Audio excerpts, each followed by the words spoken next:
It just so happens that many molecules and compounds have the exact same chemical formula. However, where they differ is in their three-dimensional molecular shape. So their atoms are arranged in different orientations. These substances are referred to as isomers, and due to their different shapes, this implies that they have different physical and chemical properties. For example, isomers have different melting and boiling points, different densities, and produce different colors.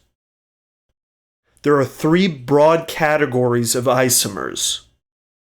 One method for describing a chemical compound is to list the numbers of each kind of atom that's connected to another by covalent bonds.